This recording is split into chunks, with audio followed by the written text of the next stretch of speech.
अस्सलाम वालेकुम। आज का हमारा जो टॉपिक है वो है फ्रैक्शंस, यानी आज हम फ्रैक्शंस के बारे में पढ़ेंगे। तो फ्रैक्शंस के दो मीनिंग्स होते हैं। एक हम सिंपली जो इसका वर्ड वर्ड मीनिंग लेते हैं तो फ्रैक्शंस रगड़ को भी बोलते हैं, लेकिन मैथमेटिक्स के अंदर फ्रैक्शन किसको कहते हैं तो देखते हैं सबसे पहले डेफिनेशन। यहाँ पर जो मैंने फ्रैक्शन की डेफिनेशन लिखी है वो आपके सामने ये है।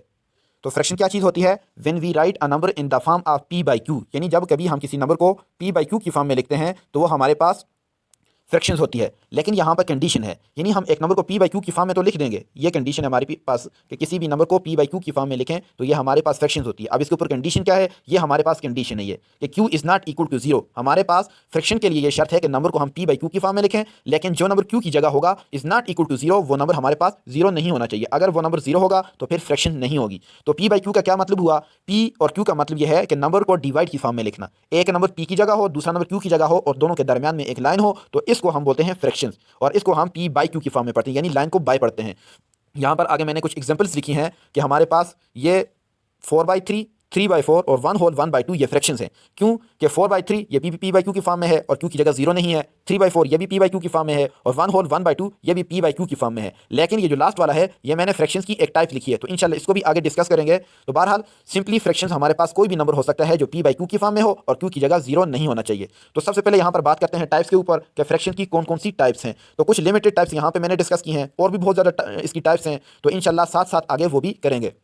तो सबसे पहले हमारे पास जो टाइप है वो है जी लाइक फ्रैक्शन। एक एक को मैं यहाँ पर डिफाइन करूंगा कि लाइक फ्रैक्शंस कौन सी फ्रैक्शंस होती हैं। तो लाइक फ्रैक्शन हमारे पास वो फ्रैक्शन होती है जिसका सेम डिनोमिनेटर हो, यानी जिस फ्रैक्शन के अंदर हमारा डिनोमिनेटर एक जैसे हों वो फ्रैक्शंस हमारे पास लाइक फ्रैक्शन कहलाती है।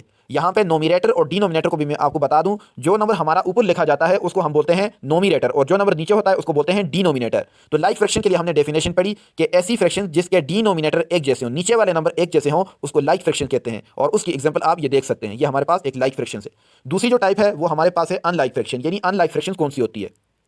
तो अनलाइक फ्रैक्शंस हमारे पास वो फ्रैक्शंस होती है जिसके डिनोमिनेटर डिफरेंट हो, डिनोमिनेटर एक जैसे ना हो, तो ऐसी फ्रैक्शन को अनलाइक फ्रैक्शंस कहते हैं। तो इसकी एग्जांपल आप ये देख सकते हैं 5/4 या 6/5। अब ये दो हमारे पास फ्रैक्शंस हैं और इसके डिनोमिनेटर एक जैसे नहीं है, तो ये हमारे पास अनलाइक फ्रैक्शन होगी। तीसरी हमारे पास जो टाइप है वो है यूनिट फ्रैक्शन।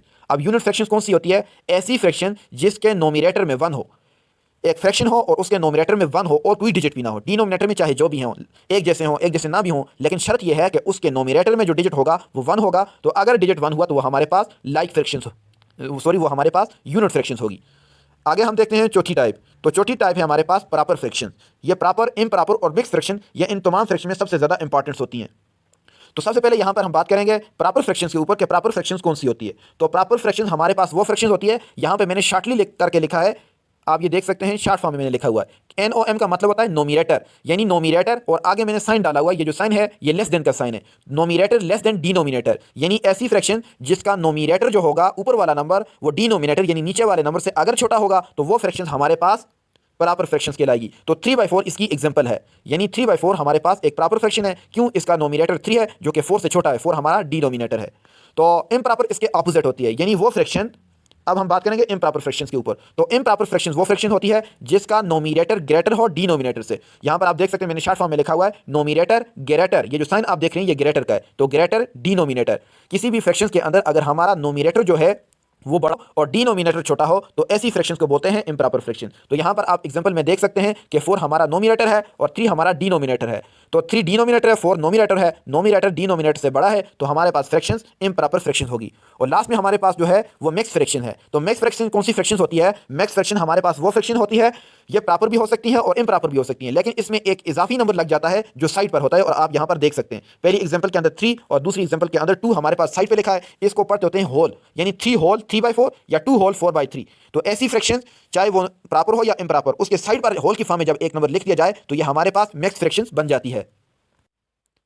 तो इसके बाद हमारे पास जो नेक्स्ट हेडिंग है वो है comparing and conversion of fractions, यानी फ्रैक्शंस को कंपेयर करना और कन्वर्ट करना। तो ये कन्वर्जन ऑफ फ्रैक्शन इंशाल्लाह हम नेक्स्ट वीडियो के अंदर करेंगे। इस वीडियो का जो लास्ट एंड है वो हमारे पास कंपेयरिंग है, तो इसलिए वीडियो चूंकि थोड़ी लंबी बन जाती है तो इसलिए कन्वर्जन ऑफ फ्रैक्शन इंशाल्लाह नेक्स्ट वीडियो में होगा। अभी हम सिर्फ ये देखते हैं कि कंपेयरिंग ऑफ फ्रैक्शंस का क्या मतलब होता है।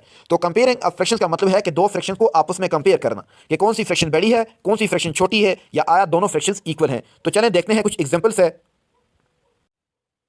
तो यहाँ हम कंपेयरिंग के लिए 3 साइन यूज़ करेंगे। आप ये देख सकते हैं, ये 3 साइन मैंने सेपरेट करके लिख दिए हैं। अब यहाँ पर पहला साइन इक्वल टू का है, दूसरा साइन जो है जो इस तरह लिखा जाता है ये ग्रेटर के लिए होता है, और ये जो तीसरा साइन है ये लेस देन के लिए है। तो यानी फ्रैक्शंस इक्वल हैं, एक बड़ी है दूसरी छोटी है, तो इसको हम साइन के तौर पर डिस्कस करेंगे एग्जाम्पल के साथ। तो इसको बड़े डीप से आपने देखना है ताकि वीडियो की आपको समझ आए।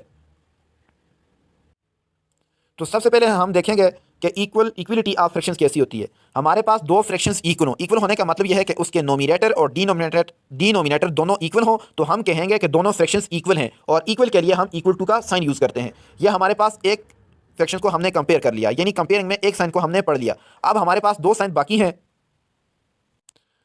और वो साइन हमारे पास ग्रेटर और लेस देन के हैं। तो यहाँ पर ग्रेटर और लेस देन के दरमियान यानी दो फ्रैक्शन को जब हम ये देखेंगे कौन सी बड़ी है और कौन सी छोटी है, तो इसमें बहुत ज़्यादा कॉन्सेप्ट है, तो इसलिए आपने बड़े डीप से देखना है। मैंने एग्जांपल आगे पीछे करके लिखी है, लिहाजा आपने यहाँ से गौर करना है। तो यहाँ पर आप देखें कि जो मैंने अगली एग्जाम्पल ली है वो सबसे नीचे है ये वाली, और इसके अंदर मैंने 2/4 ग्रेटर देन 2/8 किया है। तो आप इस तरह की फ्रैक्शंस के अंदर कॉन्सेप्ट क्या है आप यहाँ पर गौर करें। लास्ट एग्जांपल के अंदर मैंने 2/4 जो फर्स्ट फ्रैक्शन है और दूसरी फ्रैक्शन 2/8 है, तो यहाँ मैंने ग्रेटर का साइन डाला है। तो ये कैसे पहली फ्रैक्शन जो है वो दूसरी वाली से ग्रेटर है। तो याद रखें हमारे पास इस फ्रैक्शन के अंदर नोमिनेटर इक्वल है, और डिनोमिनेटर में हमारे पास पहली में 4 है और दूसरी में 8 है। तो 2/4 का मतलब यह है कि 2 4 टाइम्स डिवाइड हो रहा है, और दूसरा 2/8 का मतलब है कि सेम वही 2 8 टाइम्स डिवाइड हो रहा है। तो यहाँ से हमें पता चला कि जब 2 4 टाइम्स डिवाइड होगा तो हमारे पास जो आंसर आएगा, यानी सिंपली आप ये कहें कि जब 2 को आपके पास एक चीज़ है उसके आप 4 पीस बनाते हैं, यानी एक चीज़ है उसकी लंबाई है लेंथ है 4 सेंटीमीटर, और आप उसको कट करते हैं। जब आप उसको 4 इक्वल पार्ट्स में कट करेंगे तो आपके पास 4 पार्ट्स बनेंगे, और हर एक पार्ट की लेंथ होगी 1 सेंटीमीटर, क्योंकि टोटल लेंथ आपके पास 4 सेंटीमीटर है, और दूसरे वही चीज़ है 4 सेंटीमीटर। अब आपने उसको 8 पीसेस में काट दिया है, तो अब आपके पास 0.5 एक पीस की लेंथ बनेगी, यानी अब आपकी जो पीस बनेगा वो छोटा होगा। तो ये एक जनरल कॉन्सेप्ट है। बहरहाल आपको मैं सिंपली ये कहूँ कि जब हमारे पास एक फ्रैक्शंस के अंदर नोमिनेटर इक्वल हो और डिनोमिनेटर में नंबर जितना बड़ा होगा, तो हकीकत में वो फ्रैक्शंस उतनी ही ज़्यादा छोटी हो जाएगी। अगेन सुन लें कि जब हमारे पास दो फ्रैक्शंस हों और उनके नोमिनेटर इक्वल हो और डिनोमिनेटर डिफरेंट हो, एक का नोमिनेटर छोटा हो दूसरे का बड़ा हो, तो जिस फ्रैक्शन का नोमिनेटर डिनोमिनेटर बड़ा होगा वो फ्रैक्शन छोटी होगी दूसरे से। तो इसलिए हमारे पास 2/4 जो है वो 2/8 से ग्रेटर हो गई है। अगली एग्जांपल आप देख सकते हैं वो है हमारे पास 4/2 लेस देन 8/2। यहाँ पर जो मैंने कंपेयर वाला साइन डाला है वो लेस देन का है। तो यहाँ पर क्यों मैंने लेस देन डाला है, अब हमारे पास यहाँ पे कंडीशन ये है कि डिनोमिनेटर्स इक्वल हैं। तो जब डिनोमिनेटर्स इक्वल होंगे तो हम नोमिनेटर को कंपेयर करेंगे। तो 4 जो है ये 8 से छोटा है, तो हम लेस देन का साइन डाल देंगे। जब हमारे पास डिनोमिनेटर इक्वल हो, नोमिनेटर को फिर कंपेयर करते हैं, तो नोमिनेटर के अंदर जो नंबर छोटा होगा तो वो फ्रैक्शन भी छोटी हो जाएगी। तो इसलिए हमारे पास 4/2 जो है ये 8/2 से छोटी है। लेकिन जब हमारे पास नोमिनेटर इक्वल हो डिनोमिनेटर इक्वल ना हो, तो उसके लिए फिर ऑपोजिट है शर्त, उसमें वही नंबर छोटा होगा जिसका नोमिनेटर बड़ा होगा। अगली एग्जाम्पल देखते हैं। अगली एग्जाम्पल हमारे पास ये है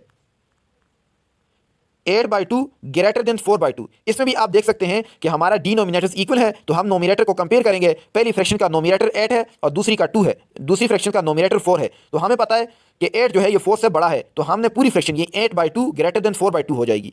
तो हम कंपेयर नोमिनेटर या डिनोमिनेटर को करते हैं, लेकिन ओवरऑल हमारी फ्रैक्शंस को हम पढ़ते हैं कि 8/2 जो है ये जो पहली फ्रैक्शन है ये ग्रेटर है 4/2 दूसरी फ्रैक्शन से। और हमारे पास नेक्स्ट एग्जाम्पल है हमारे पास ये वाली 2/4 लेस देन 2/2।